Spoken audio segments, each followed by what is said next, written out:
Shalom everyone, Marcus Da Costa here, and I wanted to give you an insight into a conversation that I had recently with a brother who was discussing with me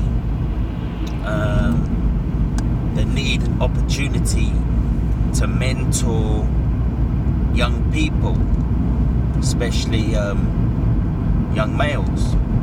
Excuse me for the light that's shining. The sun is just coming over the trees, so it might be a bit bright in the background. But anyway, I don't know where you're from, but where I'm from in the UK,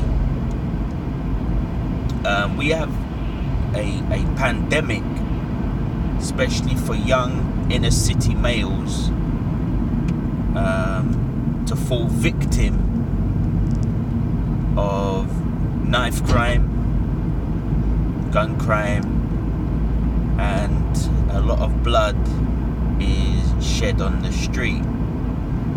And those who are affected immediately is the family of the victim, the family of the perpetrators, and the community who has to deal with the ramifications of having their children, their family members, their community embroiled in violence. And that can sometimes spill over onto those who are completely innocent. So there's always initiatives, there's always projects and ways and things to try and help to address the issue. And one of them is mentoring. So we had a discussion on that, and I'll share with you my viewpoint. Essentially, my position, where those who are believers have a role to play and should play this role, is if these organizations and if these initiatives are not kingdom-based initiatives or organizations, then what you may end up doing is you may end up sharing and leading people to a solution which is not the solution that you have spent your time and energy investing in for yourself. See, my position is if it's not kingdom, then it's not actually a solution. Because what you can do is you can guide people in how to keep busy. You can guide people on how to keep off the streets and maybe deal with confrontation in a different way. And that may take young people, individuals off the streets, but the fact of the matter is, does that address the root of the problem? I don't believe it does. The root of the problem, brothers and sisters, is spiritual, and a lack of relationship with the Father. Now, as someone who ministers the gospel, I believe that for each and every individual, especially those who have ears to hear, you're providing a solution to the problem. The problem isn't necessarily lack of funds, although that does play a part. The problem isn't deprivation. It isn't the breakup of the home.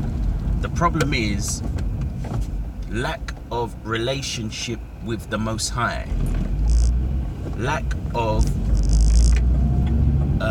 relationship with Yeshua, being undiscipled, being unequipped to use the word and apply it to their lives. That is the problem. And when you are shifted from focusing on the solution, the root cause, which is spiritual, onto a program of the government, then really You siphon the authority that you have in Messiah Yeshua, and you are operating in the authority of the government, in the authority of the local council, in the authority of whoever is funding your initiative. So with that said, people may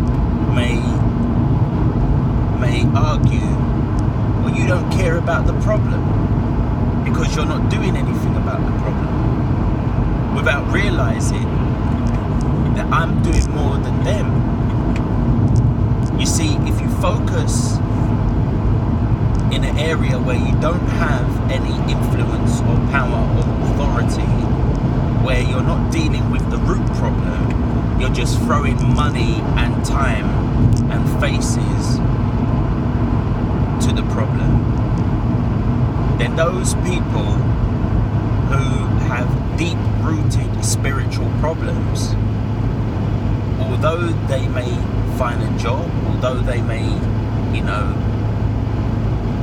spend time at the youth center, you're not dealing with that spirit of anger. You're not dealing with that spirit of brokenheartedness. You're not dealing with that lack of there being a spiritual standard of righteousness in the home. You're not breaking them free from the chains of spiritual slavery to sin, and therefore death. So for me, if people have an ear to hear, they will hear, and if they don't, they won't. But my job is not to appease the flesh. My job is to feed the spirit, and I have to be true to myself, and I believe you have to follow the purpose of you being here in the first place.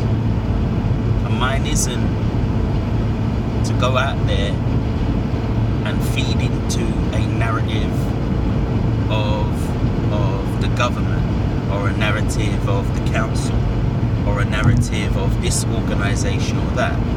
I am a member of the kingdom of Jehovah, and when people are in right relationship with the Most High, they will be free from anger, free from hate, free from addiction, free from bitterness, free from pornography, free from lust and coveting, which are all of the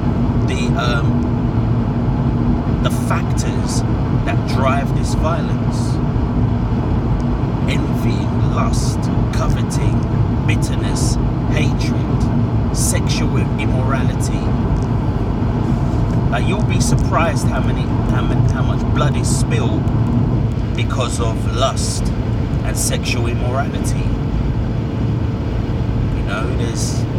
You hear stories about this love rivals fought, and one of them got stabbed or beaten to death, or maimed, or something or another. So that's my take on it. Let me know in the comments section how you feel on that, because I know that there are a lot of people who are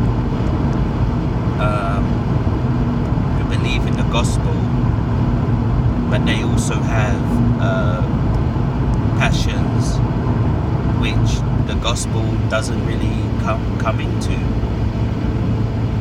And my personal belief is, if Yeshua is not welcome, if the gospel is not welcome, Jehovah and his word is not welcome, then I'm not welcome. I'm not really a part of that. I can't really, what am I doing if I can't freely express what is in me? Then I haven't really got much reason to be there. But don't get me wrong, that doesn't mean that as a people, those filled with the Spirit and live out the Word, that we don't also have a responsibility to be an evangelistic community and an equipping network of young people as well as old. So don't get me wrong on that. We all have a role to play. Remember, we are a light to the nations. I just feel we have to do that in the framework of being an ambassador of the kingdom and not an ambassador of a program that has nothing to do with messiahship. Anyway, hope you have a wonderful day. Tell me your thoughts.